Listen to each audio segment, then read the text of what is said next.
Welcome all. എന്തൊക്കെയാണ് വിശേഷം? എല്ലാവരും നന്നായിട്ട് പഠിക്കുന്നില്ലേ?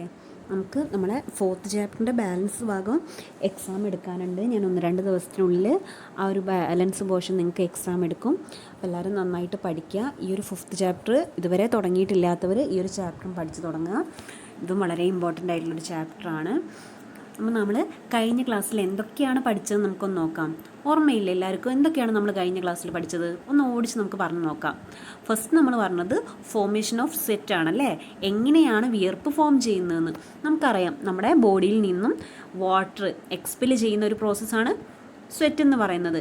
അപ്പോൾ നമ്മുടെ ബോഡിയിലുള്ള ഒരു കുറഞ്ഞ ശതമാനം അല്ലേ, കുറഞ്ഞ പെർസെൻറ്റേജ് വാട്ടർ മാത്രമേ എന്ത് ചെയ്യുന്നുള്ളൂ, വിയർപ്പിലൂടെ പുറന്തള്ളപ്പെടുന്നുള്ളൂ. അപ്പം നമ്മുടെ സ്കിന്നിൻ്റെ സ്ട്രക്ചർ നമ്മൾ പറഞ്ഞിട്ടുണ്ടായിരുന്നു. അതിൻ്റെ ഭാഗമായിട്ട് സ്വെറ്റ് ഗ്ലാൻഡ്, സ്വേദഗ്രന്ഥി, ആ ഒരു ഗ്രന്ഥിയെ നമ്മൾ ഡിസ്കസ് ചെയ്തിട്ടുണ്ടായിരുന്നു.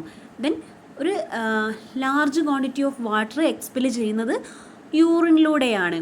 അപ്പം നമ്മൾ ആ ഒരു യൂറിനിലൂടെ വാട്ടർ എക്സ്പെൽ ചെയ്യുന്നതിന് വേണ്ടി സഹായിക്കുന്ന ഒരു ഓർഗനെ നമ്മൾ ഡിസ്കസ് ചെയ്തിട്ടുണ്ടായിരുന്നു. ഏതായിരുന്നു? കിഡ്നി. കിഡ്നിയുടെ സ്ട്രക്ചർ നമ്മൾ പറഞ്ഞു. കിഡ്നിയിൽ കാണപ്പെടുന്ന ഭാഗങ്ങൾ അല്ലേ, കിഡ്നിയുടെ പാർട്സുകൾ ഏതൊക്കെയാണെന്ന് പറഞ്ഞു. ഏതൊക്കെയായിരുന്നു? റീനൽ ആർട്ടറി, റീനൽ വെയിൻ അല്ലേ, 2 രക്തക്കുഴലുകൾ കാണുന്നുണ്ടെന്ന് പറഞ്ഞിട്ടുണ്ടായിരുന്നു. റീനൽ ആർട്ടറിയും റീനൽ വെയിനും. Then ureter, urinary bladder, urethra. ഏതൊക്കെയായിരുന്നു? മൂത്രവാഹി, മൂത്രനാളി, മൂത്രസഞ്ചി. പിന്നെ നമ്മൾ ഒരു ഇലിസ്ട്രേഷൻ പറഞ്ഞു 5.2. ആ ഒരു ഇലിസ്ട്രേഷൻ നിങ്ങൾ നോട്ട്ബുക്കിൽ നിർബന്ധമായിട്ട് എഴുതി വെക്കണം. അങ്ങനെയാണെങ്കിൽ നിങ്ങൾക്ക് കിഡ്നി ആയിട്ട് ബന്ധപ്പെട്ടുള്ള മേജർ കാര്യങ്ങളും ഈ ഒരു ബോക്സ് നോക്കിയിട്ടുണ്ടെങ്കിൽ മനസ്സിലാവും. അതിനുശേഷം നമ്മൾ ഡിസ്കസ് ചെയ്തുകൊണ്ടിരുന്നത് ഇൻറ്റേർണൽ സ്ട്രക്ചർ ഓഫ് കിഡ്നിയാണ്. കിഡ്നിയുടെ ഒരു നെടുകെയുള്ള ഛേദം അല്ലേ, മുറിച്ച് വെച്ചിട്ടുണ്ടെങ്കിൽ കാണുന്ന ഇൻറ്റേർണൽ സ്ട്രക്ചർ നമ്മൾ എന്തൊക്കെയാണ് കാണുന്നത്? Cortex, medulla, pelvis. ഈ കോർട്ടെക്സിൻ്റെയും മെഡുല്ലയുടെയും പെൽവിസിൻ്റെയും ഒക്കെ പ്രത്യേകത എന്താണെന്ന് നമ്മൾ പറഞ്ഞു. ദെൻ ഇമ്പോർട്ടൻ്റ് ആയിട്ടുള്ള മറ്റൊരു കാര്യം നമ്മൾ ഡിസ്കസ് ചെയ്തിട്ടുണ്ടായിരുന്നു. എന്താണ്? നെഫ്രോൺ. What is nephron? നിങ്ങൾക്ക് ഓർമ്മയില്ലേ എന്തായിരുന്നു നെഫ്രോണ്? സിമ്പിളായിട്ട് പറയുകയാണെങ്കിൽ നമ്മുടെ കിഡ്നിയുടെ ബേസിക് സ്ട്രക്ചർ അല്ലേ, basic unit of kidney is known as nephron. അതായത് നമ്മുടെ കിഡ്നിയുടെ അടിസ്ഥാന ഘടകമാണ് എന്ത്? നെഫ്രോൺ എന്ന് പറയുന്നത്. ആ ഒരു നെഫ്രോൺ എന്നത് വളരെ ഇമ്പോർട്ടൻ്റ് ആണെന്ന് ഞാൻ പറഞ്ഞിട്ടുണ്ടായിരുന്നു. നെഫ്രോണിൻ്റെ ഒരു സ്ട്രക്ചർ നമുക്കൊരു പേജ് ഫുള്ളായിട്ടുള്ളൊരു പിക്ചർ നമ്മൾ ഡിസ്കസ് ചെയ്തു അല്ലേ. നെഫ്രോണിൻ്റെ ഒരുപാട് ഭാഗങ്ങൾ ഏതൊക്കെയായിരുന്നു? Bowman's capsule, afferent vessel, efferent vessel, glomerulus, renal tube, അങ്ങനെ ഒരുപാട് ഭാഗങ്ങൾ നമ്മൾ ഡിസ്കസ് ചെയ്തിട്ടുണ്ടായിരുന്നു. നിങ്ങളോട് ഞാൻ പറഞ്ഞിട്ടുണ്ടായിരുന്നു ഇനി തുടർന്നുള്ള ഭാഗങ്ങളൊക്കെ നമ്മൾ ഡിസ്കസ് ചെയ്യുന്ന സമയത്ത് നമുക്ക് ഈ ഒരു കാര്യം അറിഞ്ഞിരിക്കണമെന്ന്. ആരെങ്കിലും ഈ ഒരു നെഫ്രോണിൻ്റെ ഭാഗം പഠിച്ചിട്ടില്ല എങ്കിൽ ഈ വീഡിയോ ജസ്റ്റ് ഒന്ന് പോസ് ചെയ്ത് വെക്കുക. എന്നിട്ട് നിങ്ങൾ നെഫ്രോണിൻ്റെ ഭാഗങ്ങൾ, ആ ഒരു പേരുകൾ, renal tubule, collecting duct, Bowman's capsule, afferent vessel എന്താ, ഇഫറൻ്റ് വെസൽ എന്താ, ഇതൊക്കെ നിങ്ങളൊന്ന് പെട്ടെന്നൊന്ന് ഓടിച്ച് നോക്കുക. ടെക്സ്റ്റ് ബുക്കിലുണ്ട്. അതറിയില്ലെങ്കിൽ നിങ്ങൾക്ക് തുടർന്നുള്ള ക്ലാസ് കാണുന്ന സമയത്ത് അല്ലെങ്കിൽ തുടർന്നുള്ള ക്ലാസ് പറയുന്ന സമയത്ത് നിങ്ങൾക്ക് ക്യാച്ച് ചെയ്യാൻ ഭയങ്കര ബുദ്ധിമുട്ടുണ്ടാവും. ഞാൻ പറയുന്ന സമയത്ത് നിങ്ങൾക്ക് മനസ്സിലാവില്ല. കാരണം നിങ്ങൾക്ക് അറിയില്ലെങ്കിൽ നിങ്ങൾക്കത് മനസ്സിലാക്കാൻ പറ്റില്ല. അപ്പോൾ അറിയാത്തവരാരെങ്കിലും ഉണ്ടെങ്കിൽ ജസ്റ്റ് ഒന്ന് വീഡിയോ പോസ് ചെയ്യുക, എന്നിട്ട് ബാലൻസ് ഒന്ന് നോക്കുക. അതിന് ശേഷം ഈ ഒരു ക്ലാസ് കാണുക. ഇനി നമ്മൾ ഇന്നത്തെ ക്ലാസ്സിൽ പഠിക്കാൻ പോകുന്നത് ഫോർമേഷൻ ഓഫ് യൂറിൻ ആണ്. അതായത് മൂത്രം രൂപപ്പെടൽ എന്ന് പറയുന്നൊരു പ്രോസസ്സാണ് നമ്മൾ പഠിക്കാൻ പോകുന്നത്. ഈ ഒരു മൂത്രം രൂപപ്പെടുക അല്ലേ, ഫോർമേഷൻ ഓഫ് യൂറിൻ, അതിൻ്റെ ഭാഗമായിട്ട് ഒരു 3 പ്രോസസ്സുകൾ നടക്കുന്നുണ്ട്. 3 പ്രോസസ്സുകളുടെ ഭാഗമായിട്ടാണ് യൂറിൻ ഫോം ചെയ്യുന്നത്. ആ പ്രോസസ്സുകൾ ഏതൊക്കെയാണെന്നാണ് ഇവിടെ ടെക്സ്റ്റ് ബുക്കിൽ കൊടുത്തിട്ടുള്ളത്. Ultrafiltration, reabsorption and secretion, then absorption of water. ഏതൊക്കെയായിരുന്നു? Ultrafiltration, reabsorption and secretion, then last one absorption of water. അപ്പം ഈ ഒരു 3 പ്രോസസ്സിൻ്റെ ഭാഗമായിട്ടാണ് നമ്മളിൽ യൂറിൻ ഫോം ചെയ്യുന്നത്. ഇത്രയും കാര്യം നിങ്ങൾക്ക് മനസ്സിലായോ? ഇനി നമ്മൾ ഇതിൽ ഓരോ ഭാഗം അല്ലേ, ഓരോ പ്രോസസ്സും എന്താണെന്ന് നമ്മൾ ഡീറ്റെയിൽ ആയിട്ട് പറയാൻ പോവുകയാണ്. അപ്പോൾ ഫസ്റ്റ് നമുക്ക് അൾട്രാ ഫിൽട്രേഷൻ എന്താണെന്ന് നോക്കാം. അൾട്രാ ഫിൽട്രേഷൻ എന്ന് പറഞ്ഞിട്ടുണ്ടെങ്കിൽ മലയാളത്തിൽ സൂക്ഷ്മ അരിക്കൽ എന്നാണ് പറയുന്നത്. അപ്പോൾ നിങ്ങൾക്കൊരു പേരിൽ നിന്ന് തന്നെ അണ്ടർസ്റ്റുഡ് ആണ്, ഒരു ഫിൽട്രേഷനാണ് ഈ ഒരു ഇതിൽ നടക്കുന്നതെന്ന് അല്ലേ. അൾട്രാ ഫിൽട്രേഷൻ അല്ലേ, ഒരു സൂക്ഷ്മ അരിക്കൽ. അപ്പോൾ എവിടെയോ വെച്ചിട്ട് ഒരു അരിക്കൽ നടക്കുന്നുണ്ട്. ഇത്രയും കാര്യം നിങ്ങൾക്ക് എന്താണ് പേരിൽ നിന്ന് തന്നെ മനസ്സിലാക്കാൻ പറ്റും. ഇപ്പം നോക്കാം എന്താണെന്ന്. When blood flows through the glomerulus, ultrafiltration take place through its small pores. നോക്കിക്കേ, നമ്മൾ ബ്ലഡ് ഗ്ലോമറുലസിലൂടെ മൂവ് ചെയ്തുകൊണ്ടിരിക്കുന്ന സമയത്ത് ഗ്ലോമറുലസിൽ കാണപ്പെടുന്ന സ്മോൾ മൈന്യൂട്ട് പോർസിലൂടെ എന്ത് സംഭവിക്കുന്നു? അൾട്രാ ഫിൽട്രേഷൻ സംഭവിക്കുന്നു. അപ്പം ബ്ലഡ് ഗ്ലോമറുലസിലൂടെ മൂവ് ചെയ്തുകൊണ്ടിരിക്കുന്ന സമയത്ത് ആ ഗ്ലോമറുലസിലുള്ള മൈന്യൂട്ട് പോർസിലൂടെ ബ്ലഡ് എന്ത് ചെയ്യുന്നു? അൾട്രാ ഫിൽട്രേഷൻ സംഭവിക്കുന്നു. ഇത്രയും കാര്യം മനസ്സിലായോ? ഇവിടെ നിങ്ങൾക്ക് ഗ്ലോമറുലസിൻ്റെ സ്ട്രക്ചർ കാണിച്ചിട്ടുണ്ട്. This process is supported by the high pressure developed in the glomerulus due to the difference in the diameter of afferent vessel and efferent vessel. അപ്പോൾ നോക്കിക്കേ, ഈ ഒരു ഫിൽട്രേഷൻ, അൾട്രാ ഫിൽട്രേഷൻ നടക്കുന്നത് എന്തുകൊണ്ടാണ്? അഫറൻറ്റ് ഇഫറൻറ്റ് വെസൽ, നമ്മൾ പറഞ്ഞിട്ടുണ്ടായിരുന്നു 2 വെസലുകളെ കുറിച്ച്, afferent വെസലും efferent വെസലും.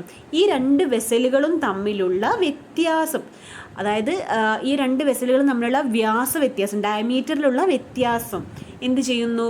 ഗ്ലോമറുലസിൽ ഒരു പ്രഷർ, ഹൈ പ്രഷർ ഉണ്ടാക്കുന്നു. ഈ ഒരു പ്രഷറിൻ്റെ ഭാഗമായിട്ടാണ് ബ്ലഡ് ഗ്ലോമറുലസിലൂടെ ഒഴുകുന്ന സമയത്ത് അൾട്രാ ഫിൽട്രേഷൻ സംഭവിക്കുന്നത്. അപ്പം അഫറൻറ്റ് വെസലിൻ്റെയും ഇഫറൻറ്റ് വെസലിൻ്റെയും ഡയമീറ്ററിൽ ഉണ്ടാകുന്ന ഡിഫറൻസ് അതെന്ത് ചെയ്യുന്നു? അവിടെ ഒരു പ്രഷർ, ഹൈ പ്രഷർ ഉണ്ടാക്കുന്നതിന് കാരണമാകുന്നു. ആ പ്രഷറാണ് നമ്മളെ ബ്ലഡ് ഗ്ലോമറുലസിലൂടെ മൂവ് ചെയ്യുന്ന സമയത്ത് ഫിൽട്രേഷൻ സംഭവിക്കുന്നതിന് കാരണമാവുന്നത്. ഈ 2 കാര്യം മനസ്സിലായോ? The glomerular filtrate formed as A result of this is collected in the capsular space. അപ്പോൾ ഈ ഒരു പ്രോസസ്സിൻ്റെ ഫലമായിട്ടുണ്ടാവുന്ന ഒരു ഫിൽട്രേറ്റ്, അതിന് പറയുന്നത് ഗ്ലോമറുലാർ ഫിൽട്രേറ്റ് എന്നാണ്. ഗ്ലോമറുലാർ ഫിൽട്രേറ്റ് ഇത് എവിടെയാണ് കളക്ട് ചെയ്യപ്പെടുന്നത്? ക്യാപ്സുലാർ സ്പേസിലാണ്. അപ്പോൾ ക്യാപ്സുലാർ സ്പേസ് എന്താണ്? ഗ്ലോമറുലസ് എന്താണ്? ഗ്ലോമറുലാർ ഫിൽട്രേറ്റ് എന്താണ്? അഫറൻറ്റ് വെസൽ എന്താണ്? ഇഫറൻറ്റ് വെസൽ എന്താണ്? ഇത്രയും കാര്യം നമ്മളിവിടെ പറഞ്ഞു. ഇത്രയും കാര്യം നിങ്ങൾക്ക് മനസ്സിലായി എന്ന് ഞാൻ വിചാരിക്കുന്നു. ബ്ലഡ് ഗ്ലോമറുലസിലൂടെ മൂവ് ചെയ്യുന്ന സമയത്ത് ആ ഗ്ലോമറുലസിലുള്ള മൈന്യൂട്ട് പോർസിലൂടെ ബ്ലഡ് എന്ത് ചെയ്യുന്നു? അൾട്രാ ഫിൽട്രേഷൻ സംഭവിക്കുന്നു. ഈ ഒരു അൾട്രാ ഫിൽട്രേഷനെ സഹായിക്കുന്നില്ല, അല്ലെങ്കിൽ ആ ഒരു അൾട്രാ ഫിൽട്രേഷൻ നടക്കാൻ കാരണമായിട്ടുള്ളത് എന്താണ്? ഹൈ പ്രഷറാണ്. ഇവിടെയുള്ള ഹൈ പ്രഷർ അഫറൻറ്റ് വെസലും ഇഫറൻറ്റ് വെസലും തമ്മിലുള്ള ഡയമീറ്ററിലുള്ള വ്യത്യാസം, ഇതാണ് ഒരു ഹൈ പ്രഷർ ഉണ്ടാക്കുന്നതിന് കാരണമാകുന്നത്. ഈ ഒരു പ്രഷറിൻ്റെ ഭാഗമായിട്ടാണ് അൾട്രാ ഫിൽട്രേഷൻ നടക്കുന്നത്. അതിൻ്റെ ഭാഗമായിട്ട് ഗ്ലോമറുലാർ ഫിൽട്രേറ്റ് ആണ് ഫോം ചെയ്യുന്നത്. ഈ ഗ്ലോമറുലാർ ഫിൽട്രേറ്റ് എവിടെയാണ് ശേഖരിക്കുന്നത്? ക്യാപ്സുലാർ സ്പേസിൽ. ഇത്രയും കാര്യമാണ് നമ്മൾ ഈ ഒരു അൾട്രാ ഫിൽട്രേഷനിൽ പറഞ്ഞത്. മനസ്സിലായിട്ടില്ലെങ്കിൽ നിങ്ങൾ റിപ്പീറ്റ് ചെയ്ത് വീണ്ടും കേൾക്കുക. എന്നിട്ട് മനസ്സിലായിട്ടില്ലെങ്കിൽ നിങ്ങൾ എന്നെ വിളിച്ചാൽ മതി, ഞാൻ നിങ്ങൾക്ക് എക്സ്പ്ലെയിൻ ചെയ്തു തരും. മാക്സിമം കേട്ട് നോക്കുക. അതിൻ്റെ മുന്നേ ഞാൻ പറഞ്ഞിട്ടുണ്ടായിരുന്നു ആ ഒരു ഇമേജ്, നെഫ്രോണിൻ്റെ ഇമേജ്, അത് നിങ്ങൾ പഠിക്കണം. അപ്പം നിങ്ങൾക്ക് ഇവിടെ ഗ്ലോമറുലാർ ഫിൽട്രേറ്റ് കാണിച്ചിട്ടുണ്ട്. ഇനി ഗ്ലോമറുലാർ ഫിൽട്രേറ്റിൻ്റെ കോമ്പണൻസ് എന്തൊക്കെയാണെന്നാണ് പറയുന്നത്. ഇവിടെ ഒരു ബോക്സിൽ കൊടുത്തിട്ടുണ്ട്. വാട്ടർ ഉണ്ട്, ഗ്ലൂക്കോസ് ഉണ്ട്, അമിനോ ആസിഡ്സ് ഉണ്ട്, sodium, potassium, calcium ions and vitamins, then urea, uric acid, creatinine. These are the components of glomerular filtrate. ഇത്രയും കാര്യം മനസ്സിലായല്ലോ. അപ്പം നമ്മൾ പറഞ്ഞത് യൂറിൻ ഫോർമേഷൻ്റെ ഭാഗമായിട്ടുള്ള ഫസ്റ്റ് പ്രോസസ്സാണ്. ഏതായിരുന്നു?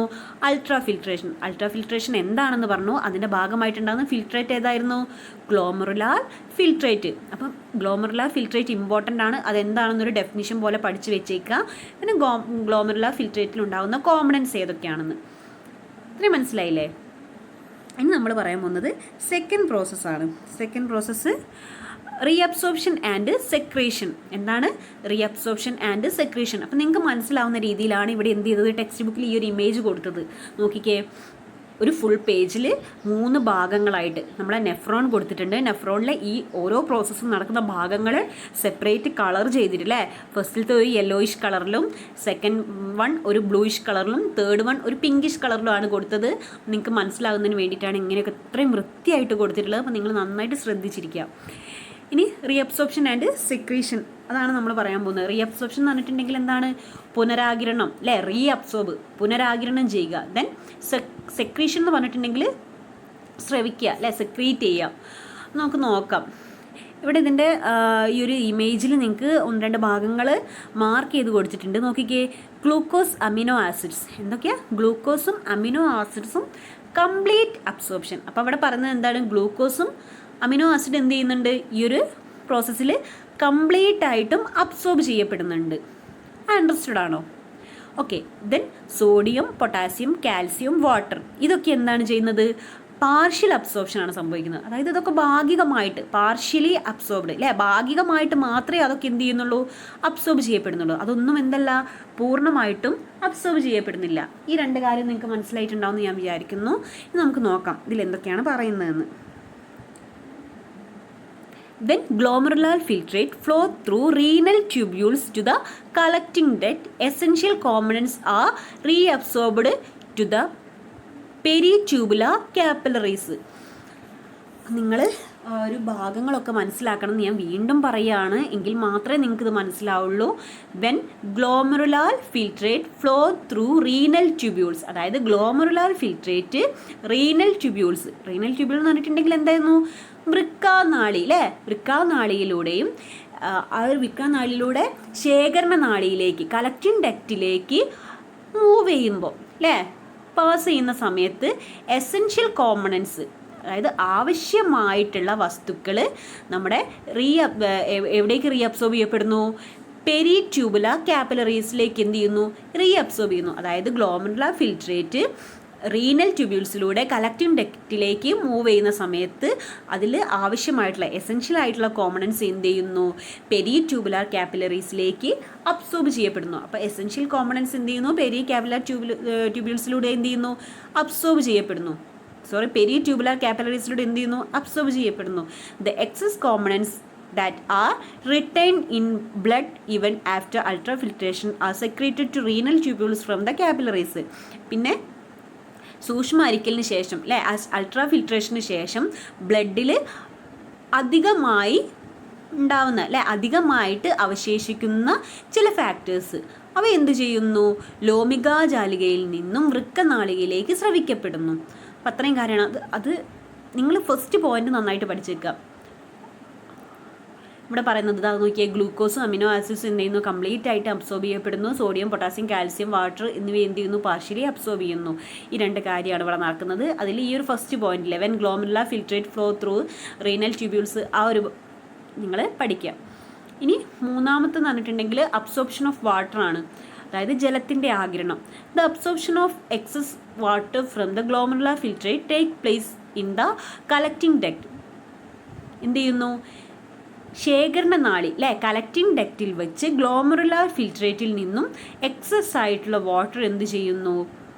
അബ്സോർബ് ചെയ്യപ്പെടുന്നു. അപ്പോൾ ഇവിടെ നമ്മൾ നേരത്തെ പറഞ്ഞിട്ടുണ്ടായിരുന്നു, റീഅബ്സോർപ്ഷൻ പറഞ്ഞ സമയത്ത് പറഞ്ഞിട്ടുണ്ടായിരുന്നു, വാട്ടർ അവിടെ എന്താണ്? പാർഷ്യലി അബ്സോർബ് ചെയ്യപ്പെടുന്നുള്ളൂ. ആ പാർഷ്യലി അബ്സോർബ് ചെയ്യപ്പെടുന്നതിൻ്റെ ബാലൻസ് വാട്ടർ ഉണ്ടാവില്ലേ, അത് പൂർണ്ണമായിട്ടും എവിടെ വെച്ചിട്ട്? കളക്റ്റിംഗ് ഡക്റ്റിൽ വെച്ചിട്ട് അബ്സോർബ് ചെയ്യപ്പെടുന്നു. What is left behind is urine.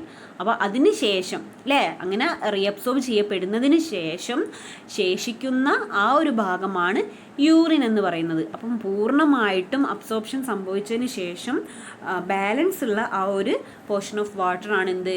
Urine എന്ന് പറയുന്നത്. അപ്പോൾ യൂറിനിലുള്ള കോമ്പണൻസ് ഏതൊക്കെയാണെന്ന് ഇവിടെ ബോക്സിൽ കൊടുത്തിട്ടുണ്ട്. ഏതൊക്കെ കോമ്പണൻസ് ആണ്?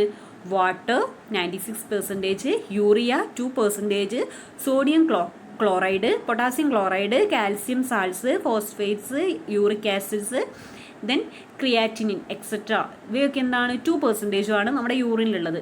അപ്പോൾ ഈ ഒരു പ്രോസസ്സ് നിങ്ങൾ ജസ്റ്റ് ഒന്ന് വായിച്ച് നോക്കുക. എന്താണ്? ഫോർമേഷൻ ഓഫ് യൂറിനിൽ 3 പ്രോസസ്സുകൾ നടക്കുന്നുണ്ട്. ഗ്ലോമറുലാർ ഫിൽട്രേറ്റ് എന്താണെന്ന് പഠിക്കണം. ദെൻ ഈ പ്രോസസ്സുകളുടെ പേരെന്തൊക്കെയാണെന്നും ഈ ഗ്ലോമറുലാർ ഫിൽട്രേറ്റിൻ്റെ കോമ്പണൻസ് ഏതൊക്കെയാണ്, യൂറിൻ്റെ കോമ്പണൻസ് ഏതൊക്കെയാണെന്നും നിങ്ങൾ അറിഞ്ഞിരിക്കണം. ഇനി ഇവിടെ കുറച്ച് ഇൻഡിക്കേറ്റേഴ്സ് കൊടുത്തിട്ടുണ്ട്. ഈ ഇൻഡിക്കേറ്റേഴ്സ് ജസ്റ്റ് ഒന്ന് വായിച്ച് നോക്കുക. നിങ്ങൾക്ക് ആൻസർ ചെയ്യാൻ പറ്റുന്നുണ്ടോ എന്ന് ഒന്ന് ചെയ്ത് നോക്കുക. നമുക്ക് ബാക്കി നോക്കാം. Urine flow from the kidney to the urinary bladder through the ureter and it is stored there temporarily. അതായത് നമ്മുടെ യൂറിന് നമ്മുടെ കിഡ്നിയിൽ നിന്നും യൂറിനറി ബ്ലാഡറിലേക്ക് നിറയുന്നു. എന്ത് വഴി? യുറേറ്റർ വഴി. അതായത് മൂത്രവാഹിയിലൂടെ എന്ത് ചെയ്യുന്നു? നമ്മുടെ യൂറിനറി ബ്ലാഡറിൽ വന്നിട്ട് നമ്മുടെ യൂറിൻ ടെമ്പററിലി അല്ലേ, താൽക്കാലികമായിട്ട് നിറയുന്നു. ആ ഒരു യൂറിനറി ബ്ലാഡർ നിറയുന്നതിനനുസരിച്ച് നമ്മുടെ യുറേത്ര വഴി യൂറിൻ പുറന്തള്ളപ്പെടുന്നു. മൂത്രനാളി വഴി എന്ത് ചെയ്യുന്നു? യൂറിൻ എക്സ്പെൽ അല്ലേ, നമ്മൾ പുറന്തള്ളുന്നു. ഇത്രയാണ് ഇവിടെ പറഞ്ഞത്. ഇത് നമ്മൾ യൂറിൻ പാസ് ചെയ്യുന്ന സമയത്ത് നമ്മളിൽ ഉണ്ടാകുന്ന ചില എന്താണ് രോഗാണുക്കളും നമ്മൾ എന്ത് ചെയ്യുന്നു, ഇതിലൂടെ എക്സ്പെൽ ചെയ്യുന്നു എന്നാണ് പറയുന്നത്. അപ്പം നമ്മൾ കറക്റ്റ് ചെയ്ത് എന്ത് ചെയ്യുക, യൂറിൻ പാസ് ചെയ്യുക. നമുക്ക് എപ്പോഴാണ് യൂറിൻ പാസ് ചെയ്യാൻ തോന്നുന്നത് ആ സമയത്ത് കറക്റ്റ് സമയത്ത് എന്ത് ചെയ്യുക, യൂറിൻ പാസ് ചെയ്യുക. ഒരിക്കലും നമ്മൾ യൂറിൻ പാസ് ചെയ്യാതെ ഇങ്ങനെ പിടിച്ച് വെക്കരുത്. അങ്ങനെ പിടിച്ച് വെച്ചിട്ടുണ്ടെങ്കിൽ നമുക്ക് ബാക്ടീരിയൽ ഇൻഫെക്ഷൻ ഉണ്ടാവുന്നു എന്നൊക്കെയാണ് പറയുന്നത്. ഇവിടെ ഒരു ബോക്സിൽ അതിനെക്കുറിച്ച് ഇവിടെ കൊടുത്തിട്ടുണ്ട്. Avoiding urination for a long time prevent the expulsion of bacteria that may be present in the urinary tract and urinary bladder. അവിടെ പറയുന്ന കാര്യം എന്ന് പറഞ്ഞിട്ടുണ്ടെങ്കിൽ നമ്മൾ ദീർഘനേരം ഒരുപാട് നേരം മൂത്രം ഒഴിക്കാതിരുന്നാൽ നമ്മുടെ മൂത്രപഥത്തിലും മൂത്രാശയത്തിലും ഉണ്ടാകാനിടയുള്ള ബാക്ടീരിയകളെ പുറന്തള്ളാനുള്ള സാധ്യത അവിടെ തടസ്സപ്പെടുകയാണ് ചെയ്യുന്നത്. നമ്മൾ പറഞ്ഞിട്ടുണ്ട് യൂറിൻ്റെ കൂടെ എന്ത് ചെയ്യുന്നുണ്ട്, നമ്മുടെ രോഗാണുക്കളും എക്സ്പെൽ ചെയ്ത് പുറത്തു പോകുന്നുണ്ടെന്ന്. അപ്പം നമ്മൾ ഒരുപാട് നേരം മൂത്രം ഒഴിക്കാതിരുന്നിട്ടുണ്ടെങ്കിൽ അത്തരം ബാക്ടീരിയ രോഗാണുക്കളെ പുറന്തള്ളുന്നതിനുള്ള സാധ്യത അവിടെ കുറയുകയാണ് ചെയ്യുന്നത്. This cos infection in the inner membrane of the urinary bladder. ഇത് എന്തിനു കാരണമാവുന്നു, നമ്മുടെ ഇതിൻ്റെ ഇന്നർ മെംബ്രെയിനിന് ഇൻഫെക്ഷൻ ഉണ്ടാവുന്നതിന് കാരണമാവുന്നു. അപ്പം പുരുഷന്മാരെ അപേക്ഷിച്ച് സ്ത്രീകളിലാണ് ഈ ഒരു ഇൻഫെക്ഷനുള്ള സാധ്യത കൂടുതൽ എന്ന് പറഞ്ഞിട്ടുണ്ടെങ്കിൽ പുരുഷന്മാരിൽ ഉണ്ടാവുന്നില്ല എന്നല്ല, അവരെ അപേക്ഷിച്ച് നോക്കുന്ന സമയത്ത് ഒരു മോർ പോസിബിലിറ്റി ആർക്കാണ്, സ്ത്രീകളിലാണ്. അപ്പം നമ്മൾ എന്ത് ചെയ്യുക, യൂറിനൊക്കെ പാസ് ചെയ്യുകയാണെങ്കിൽ ഒരിക്കലും നമ്മൾ പിടിച്ച് വെക്കരുത്. നമ്മൾ ചിലപ്പോൾ ടോയ്ലറ്റ് വൃത്തിയില്ല അല്ലെങ്കിൽ പോവാൻ മടി കൊണ്ടൊക്കെ എന്താണ് യൂറിൻ പാസ് ചെയ്യാതിരിക്കുന്നുണ്ട്. അപ്പം അങ്ങനത്തുള്ള അവസരങ്ങളൊക്കെ നിങ്ങൾ എന്ത് ചെയ്യുക, ഒഴിവാക്കുക. അത് ഒരുപാട് തരത്തിലുള്ള ഇൻഫെക്ഷൻ ഉണ്ടാക്കുന്നതിന് കാരണമാകുന്നുണ്ട്. ഇനി ഇവിടെ ബോക്സിൽ ഒരു കാര്യം കൊടുത്തിട്ടുണ്ട്, to produce 1.5 litre of urine. അതായത് ഒരു 1.5 ലിറ്റർ യൂറിൻ പ്രൊഡ്യൂസ് ചെയ്യുന്നതിനെ കുറിച്ചാണ് അവിടെ പറഞ്ഞിട്ടുള്ളത്. ഈ ബോക്സിൽ പറഞ്ഞ കാര്യം എന്ന് പറഞ്ഞിട്ടുണ്ടെങ്കിൽ ഒരു 24 ഹവേഴ്സിനുള്ളിൽ നമ്മുടെ ബോഡിയിലുള്ള മുഴുവൻ ബ്ലഡും ഒരു 350 ടൈംസ് എങ്കിലും എന്ത് ചെയ്യുന്നുണ്ട്, കയറി ഇറങ്ങുന്നുണ്ട്. നമ്മുടെ കിഡ്നിയിലൂടെ എന്ത് ചെയ്യുന്നുണ്ട്, ഒരു 350 തവണയെങ്കിലും ഈ ഫുൾ ബ്ലഡും കയറി ഇറങ്ങുന്നുണ്ട്. അതായത് 24 മണിക്കൂറിനുള്ളിൽ അതിൽ 1800 ലിറ്റർ ഓഫ് ബ്ലഡ് ഫിൽറ്റർ ചെയ്തിട്ട് 170 ലിറ്റർ ഗ്ലോമറുലാർ ഫിൽട്രേറ്റ് ഫോം ചെയ്യുന്നുണ്ട്. അപ്പോൾ 1800 ലിറ്റർ ബ്ലഡിനെ ഫിൽറ്റർ ചെയ്തിട്ടാണ് 170 ലിറ്റർ ഗ്ലോമറുലാർ ഫിൽട്രേറ്റ് ഫോം ചെയ്യുന്നത്. ആ 170 ലിറ്റർ ഗ്ലോമറുലാർ ഫിൽട്രേറ്റിൽ 1.5 ലിറ്റർ എന്തുണ്ടാവും, യൂറിൻ ഉണ്ടാവും. ഇത് 24 ഹവേഴ്സിൻ്റെ കണക്കാണ് പറയുന്നത്. ഇവിടെ തന്നെ ഒരു 1 മിനിറ്റിൻ്റെ കണക്കൂടിയും പറയുന്നുണ്ട്. അതായത് ഒരു മിനിറ്റിൽ 127 ml ഓഫ് ഗ്ലോമറുലാർ ഫിൽട്രേറ്റ് എന്ത് ചെയ്യുന്നുണ്ട്, ഫോം ചെയ്യുന്നുണ്ട്. അതിൽ 126 ml റീഅബ്സോർബ്ഡ് ടു ബ്ലഡ്. അതായത് 126 ml എന്ത് ചെയ്യുന്നുണ്ട്, ബ്ലഡിലേക്ക് റീഅബ്സോർബ് ചെയ്യപ്പെടുന്നുണ്ട്. ബാലൻസ് ആയിട്ടുള്ള 1 ml ആണ് ഒരു മിനിറ്റിൽ എക്സ്പെൽ ചെയ്യുന്ന യൂറിൻ്റെ എമൗണ്ട് എന്ന് പറയുന്നത്. ഈ ഒരു കാര്യം നിങ്ങൾ ജസ്റ്റ് ഒന്ന് മനസ്സിലാക്കി വെക്കുക. ഇനി അടുത്തത് നമ്മുടെ യൂറിനിലുള്ള എന്തൊക്കെ ഘടകങ്ങളാണ് നമ്മുടെ യൂറിനിലുള്ളതെന്നാണ് ഇവിടെ പറയുന്നത്. എന്തൊക്കെയാണുള്ളത്, യൂറിനിൽ വാട്ടർ ഉണ്ട്, യൂറിയ ഉണ്ട്, സാൾട്ട് ഉണ്ട്. Urine contain water, urea and salt. Then ഇനി നമ്മളിവിടെ ഒരു ടെസ്റ്റാണ് പറയുന്നത്.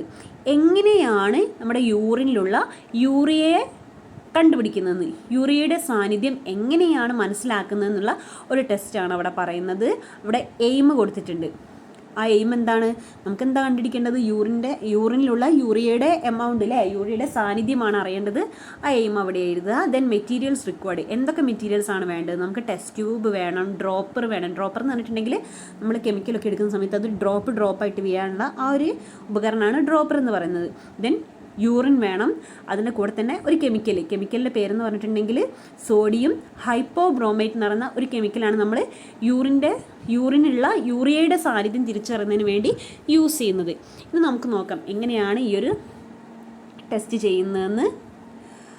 Take 2 ml of urine in a test tube. ഒരു ടെസ്റ്റ് ട്യൂബിൽ 2 ml യൂറിൻ എടുക്കുക. Add 4 to 5 drops of sodium hypobromate solution into it using a dropper. ഒരു dropper ഉപയോഗിച്ചിട്ട് 4-5 തുള്ളി സോഡിയം ഹൈപ്പോബ്രോമേറ്റ് സൊല്യൂഷൻ എന്ത് ചെയ്യുക, ഡ്രോപ്പ് ചെയ്ത് കൊടുക്കുക. Then observe whether effervescence occurs. അതായത് പതയൂലേ, ആ ഒരു പദം ഉണ്ടാവുന്നുണ്ടോയെന്ന് ഒബ്സർവ് ചെയ്യാനാണ് പറയുന്നത്. ദെൻ ഒബ്സർവേഷൻ എന്താണെന്ന് എഴുതുക, ഇൻഫറൻസ് എന്താണെന്ന് എഴുതുക. എന്തായാലും യൂറിൻ എന്താണ്, നുരയുന്നുള്ളത് നിങ്ങൾക്ക് അറിയാം. അപ്പോൾ അതിൻ്റെ കാരണം, ആ നുര ഉണ്ടാവുന്നതിനുള്ള കാരണമാണ് ഇവിടെ പറയുന്നത്. When sodium hypobromide react with urea break down into form carbon dioxide and nitrogen. അതായത് ഈ ഒരു സോഡിയം ഹൈപ്പോബ്രോമൈഡ് എന്ന് പറയുന്ന ആ ഒരു കെമിക്കൽ നമ്മുടെ യൂറിയയുമായിട്ട് റിയാക്ട് ചെയ്യുന്ന സമയത്ത് യൂറിയ വിഘടിക്കുന്നു, എന്നിട്ട് കാർബൺ ഡൈ ഓക്സൈഡും നൈട്രജനും ഉണ്ടാകുന്നു. അതാണ് ആ ഒരു നുരയലിനുള്ള കാരണം. അതായത് നമ്മൾ പറഞ്ഞിട്ടുണ്ടായിരുന്നു എഫർവൻസസ് ഉണ്ടാവുന്നുണ്ടെന്ന്. ആ എഫർവൻസസിനുള്ള കാരണം എന്ന് പറഞ്ഞിട്ടുണ്ടെങ്കിൽ എന്താണ്, നമ്മുടെ യൂറിയയുമായിട്ട് സോഡിയം ഹൈപ്പോബ്രോമൈറ്റ് കെമിക്കൽ റിയാക്ട് ചെയ്യുന്ന സമയത്ത് കാർബൺ ഡൈ ഓക്സൈഡും നൈട്രജനും പുറന്തള്ളുക. നമ്മൾ നേരത്തെ പറഞ്ഞിട്ടുണ്ടായിരുന്നു അമോണിയയിൽ നിന്ന് യൂറിയ ഉണ്ടാകുന്ന പ്രോസസ്സ്. ആ സമയത്ത് നമ്മൾ കാർബൺ ഡൈ ഓക്സൈഡും നൈട്രജീനിയസ് കോമ്പൗണ്ട്സും ഒക്കെ ആയിട്ട് കണക്ട് ചെയ്ത് പറഞ്ഞിട്ടുണ്ടായിരുന്നു. ഓർമ്മയില്ലാത്തവരൊന്ന് ജസ്റ്റ് നോക്കി നോക്കാം. അപ്പോൾ അതാണ് ആ ഒരു നുരയലിനുള്ള കാരണം. അപ്പോൾ ഇത്രയും കാര്യം നിങ്ങൾക്ക് മനസ്സിലായിട്ടുണ്ടാവുമെന്ന് വിചാരിക്കുന്നു. നമ്മൾ എന്തൊക്കെയായിരുന്നു പറഞ്ഞത്? മൂത്രം രൂപപ്പെടൽ എന്ന് പറയുന്ന ഒരു പോർഷൻ നമ്മൾ പറഞ്ഞു. അതിനുശേഷം ഒരു ടെസ്റ്റാണ് പറഞ്ഞത് അല്ലേ, എങ്ങനെയാണ് യൂറിയയുടെ സാന്നിധ്യം കണ്ടെത്തുന്നതെന്ന്. ഇത് നമ്മൾ പറയാൻ പോകുന്ന അടുത്തൊരു കാര്യം, കിഡ്നീസ് ആൻഡ് മെയിൻ്റനൻസ് ഓഫ് ഹോമിയോസ്റ്റാൾസിസ്. ഹോമിയോസ്റ്റാൾസിസ് എന്ന് പറഞ്ഞിട്ടുണ്ടെങ്കിൽ എന്താ? ആന്തര സമസ്ഥിതി പാലനം. അപ്പോൾ എങ്ങനെയാണ് നമ്മുടെ കിഡ്നി ഈ ഒരു ആന്തര സമസ്ഥിതി പാലനത്തിന് ഹെൽപ്പ് ചെയ്യുന്നതെന്നാണ് ഇനി നമുക്ക് ഡിസ്കസ് ചെയ്യാനുള്ളത്. അപ്പം നമുക്കറിയാം നമ്മുടെ കിഡ്നിയിൽ ഒരുപാട് പ്രവർത്തനങ്ങൾ നടക്കുന്നുണ്ട് അല്ലേ. Kidney play a major role in maintaining the concentration of body fluids അല്ലേ. നമ്മുടെ ബോഡി ഫ്ലൂയിഡ്സിൻ്റെ ആ ഒരു മെയിൻ്റനൻസിന് വേണ്ടി നമ്മുടെ കിഡ്നി എന്ത് ചെയ്യുന്നുണ്ട്? ഒരുപാട് ഹെൽപ്പ് ചെയ്യുന്നുണ്ട്. They regulate the pH and the amount of water and salt present in blood. നമ്മുടെ ബ്ലഡിൽ കാണുന്ന pHനെ റെഗുലേറ്റ് ചെയ്യുന്നുണ്ട്, വാട്ടറിനെയും സാൾട്ടിനെയും ഒക്കെ എന്ത് ചെയ്യുന്നുണ്ട്? റെഗുലേറ്റ് ചെയ്യുന്നുണ്ട്. എങ്ങനെയാണ് കിഡ്നി ഈ ഒരു ഹോമിയോസ്റ്റാൾസിസിനെ ഹെൽപ്പ് ചെയ്യുന്നതെന്നാണ് ഇനി നമ്മൾ പറയാൻ പോകുന്നത്. ഇവിടെ ടെക്സ്റ്റ് ബുക്കിൽ ഒരു ഇല്ലുസ്ട്രേഷൻ കൊടുത്തിട്ടുണ്ട്. 5.6 നോക്കിക്കേ. Waste material formed as A result of life process. അതായത് നമ്മുടെ ലൈഫ് ആക്ടിവിറ്റി, നമ്മുടെ ഡെയിലി ലൈഫിൽ ഒരുപാട് തരത്തിലുള്ള ആക്ടിവിറ്റീസ് നടക്കുന്നുണ്ട് അല്ലേ. ആ ആക്ടിവിറ്റീസിൻ്റെ ഒക്കെ ഫലമായിട്ട് നമ്മുടെ ബോഡിയിൽ എന്തുണ്ടാകുന്നുണ്ട്? വേസ്റ്റുകൾ ഉണ്ടാവുന്നുണ്ട്. നമ്മുടെ ബോഡിയിൽ കാണപ്പെടുന്ന വേസ്റ്റുകൾ എന്തൊക്കെയായിരുന്നു? ഒരു വേസ്റ്റിൻ്റെ പേര് പറഞ്ഞേ. കാർബൺ ഡൈ ഓക്സൈഡ് ഒരു വേസ്റ്റ് ആണ് അല്ലേ. ദെൻ വാട്ടർ, എക്സസ് ആയിട്ടുള്ള വാട്ടർ എന്താണ്? നമ്മുടെ ബോഡിയിൽ വേസ്റ്റാണ്. അപ്പം നമ്മുടെ ലൈഫ് ആക്ടിവിറ്റീസിൻ്റെ ഫലമായിട്ട് നമ്മുടെ ബോഡിയിൽ എന്തുണ്ടാകുന്നുണ്ട്? വേസ്റ്റുകൾ ഉണ്ടാവുന്നുണ്ട്.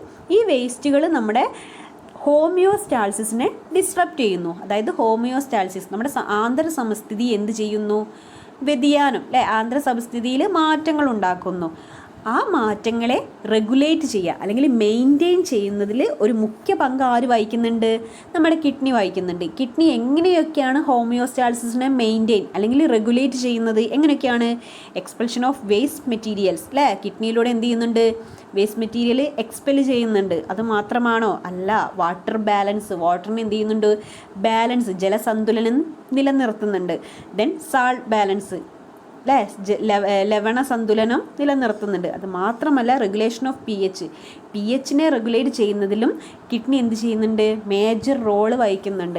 അങ്ങനെ ഇതൊക്കെ ചെയ്യുന്നതിലൂടെ എന്ത് ചെയ്യുന്നു? മെയിൻ്റനൻസ് ഓഫ് ഹോമിയോസ്റ്റാൾസിസ് അല്ലേ, ആന്തര സമസ്ഥിതി പാലനത്തിൽ എന്ത് ചെയ്യുന്നു? ഒരു റെഗുലേഷൻ ഉണ്ടാവുന്നു. ഇതൊരു സൈക്ലിക് ആയിട്ട് നടക്കുന്ന ഒരു പ്രോസസ്സാണ്. വീണ്ടും എന്ത് ചെയ്യുന്നു? നമ്മുടെ ബോഡിയിൽ ആക്ടിവിറ്റീസ് ഉണ്ടാവുന്നു. അതിൻ്റെ ഫലമായിട്ട് വേസ്റ്റുകൾ ഫോം ചെയ്യുന്നു. ഹോമിയോസ്റ്റാൾസിസിൽ എന്ത് ചെയ്യുന്നു? ഡിസ്ട്രപ്ഷൻ ഉണ്ടാവുന്നു. കിഡ്നി പ്രവർത്തിക്കുന്നു. കിഡ്നി pH മെയിൻറ്റെയിൻ ചെയ്യുന്നു. സാൾട്ട് റെഗുലേഷൻ ഉണ്ടാക്കുന്നു. ദെൻ വാട്ടർ ബാലൻസ് ചെയ്യുന്നു. Expulsion of waste materials. ഇതൊക്കെ ചെയ്യുന്നതിലൂടെ കിഡ്നി എന്ത് ചെയ്യുന്നു? മെയിൻ്റനൻസ് ഓഫ് ഹോമിയോസ്റ്റാൾസിസ് അല്ലേ, ആന്തര സമസ്ഥിതിയെ പരിപാലിക്കുന്നു. അപ്പോൾ ഇത്രയും കാര്യങ്ങളാണ് നമ്മൾ ഡിസ്കസ് ചെയ്തത്. നിങ്ങൾ നന്നായിട്ട് ടെക്സ്റ്റ് ബുക്ക് വായിച്ച് നോക്കുക, ക്ലാസ് 1-2 തവണ കേട്ട് നോക്കുക. എന്തെങ്കിലും ഡൗട്ട് ഉണ്ടെങ്കിൽ നിങ്ങൾ ചോദിക്കുക.